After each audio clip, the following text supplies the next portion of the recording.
$275 sitting in your base being produced out of these racks. And obviously there's nothing you can do about that. That's not like a mistake you made or anything, but it's just important to note that when Toss spends money out of a warp gate, it's spent and it's there, it's in the fight. And when you spend money, the money you spent doesn't get to fight for a really, really long time, especially if you're walking all the way over to his base. So you have a big army at this point, and you're attacking him, and that's cool. And you're doing a decent job with it. I really dislike this attack, Marine Marauder tank out in the wide open field, because there's nothing separating his army from your tanks. You know, tanks have a 13 range. If the battle is happening here, the tank should be here. Like, the tanks can reach really far. But as long as they don't die, it doesn't matter that they're too close. Nope, they're gonna die because they're too close. So your micro is great. I loved that. The main goal in a TvP fight with M&M, and I'm sure you already know this because you did it really well, is to not let Zealots swing their stupid fist weapons. So you did good in that regard. You got pretty heftily dominated, and that's because probably your tanks were hitting the wrong sort of crap. Tanks destroy sentries because sentries are small, they tend to clump up, and they have very low health per dollar. M&M Marauders, you have a lot of Marauders. Like, this composition is 8, so $450 spent on Marines, and 750 spent on Marauders. And in the early game, Marines are about twice as good as Marauders, because your Marauders in this fight are going to be targeting mostly Zealots, because you can't afford to be targeting your tanks and targeting your Marauders. So almost every shot that your Marauders fire is going to hit a Zealot. And that means your Marauders have 8 DPS per dollar, whereas your Marines have 21 DPS per dollar, which is 3 times as much DPS per dollar as your Marauders. Now you might be thinking, well, that's okay because Marauders have much more health per dollar, right? No, they don't. Marauder costs 125 and has 125 health. A Marine costs 50 and has 55 health. Marine health is exactly the same dollar for dollar as Marauders. So yeah, don't fool yourself into thinking, oh, it's okay that Marauders have 1/3 the DPS because at least they have more health. They don't. They're just worse. They're all around worse than Marines. Marauders they have a lot of really important aspects, like they don't take as much damage from AoE because they're not so low health, and they're bigger so they don't clump up as much. And the concussive shells is absolutely essential. You need Marauders in your army for concussive shells alone. But you want to be mostly Marines with a couple Marauders, not mostly Marauders with a couple Marines. So let's look at what these tanks are hitting. They hit a Stalker and a Zealot with only basically 1 splash. And then that tank only got 1 shot off. And then this tank shoots again at a Zealot and doesn't splash at all. So the tanks basically got 3 shots off, 2 of them against Zealots, which is quite bad, and then they died. So tanks, in order to pay for themselves, they need to get like probably 10 shots off, and they need to be splashing with each shot, and they need to be targeting sentries or stalkers, not the Zealots.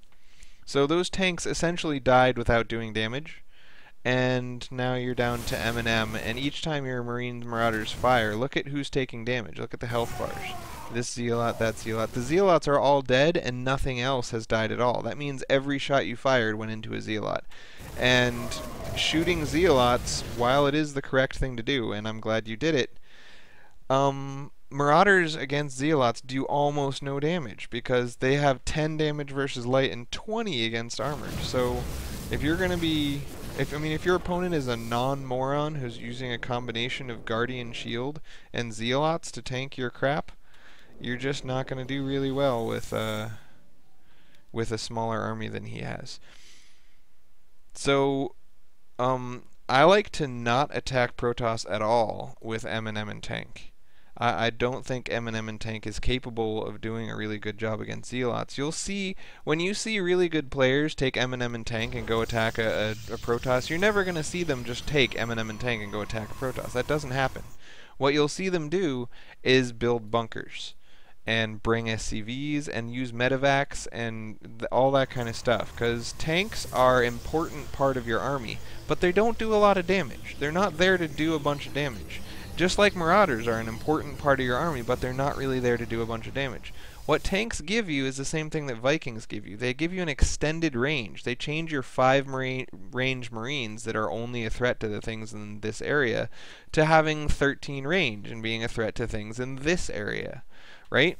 So they force Protoss to walk into fortified positions. So if you built you came up with your army and he force fielded and then backed up. If you had built a bunker here while you were playing around up here and kept your tanks way back here and not even shown them and been dicking around with your M&M while he delayed, then your bunker finishes and you fall back into the bunker.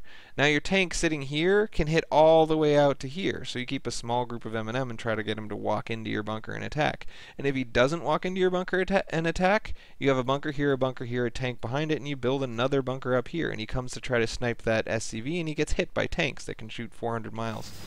So the Marine Marauder tank bunker push is a common and strong strategy you'll see a lot of good players use.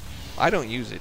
I'm explaining how to do it, but I don't myself like to use it. What I like to do is, instead of bunkers, I use auto-repairing SCVs with medevacs as a combination of tanking units to absorb the damage while my tanks and Marines deal a bunch of damage off in the backfield. Let's check up on your economy. You're at 39 right now. At 10 minutes, you want to have 44 SCVs, or 39 if you're one basing, or if you decided to completely cut SCVs at 30, I guess it's acceptable to still have that. But you're still producing SCVs and you only have 30. So your economy, again, the difference between 44 and 30 is 15, which is like, now you were 20% behind in the earlier benchmarks, and on this benchmark you're behind by 50%. Like, you've gotten a lot further behind economically. So you're having a lot of trouble with your economy. He's got 42 to your 30. And your money, again, continues to get quite high. But everyone knows that they need to work on their macro. Even people who have perfect macro, they have perfect macro because they keep kicking themselves and saying, man, my macro sucked that game, I need to work on my macro. So it might be falling on deaf ears for me to say you need to be working on your macro, but definitely, let me explain. Not spending a lot of money will lose you games, but it's forgivable because it's a mistake that everybody always makes. There's nothing you can do about it. You can try to get better, but you'll never be perfect. But not getting enough SCVs is completely inexcusable, because just always having 3 SCVs queued up will solve that problem for you, and that only costs you $100. And it's not $100 over and over and over and over. It's $100 once.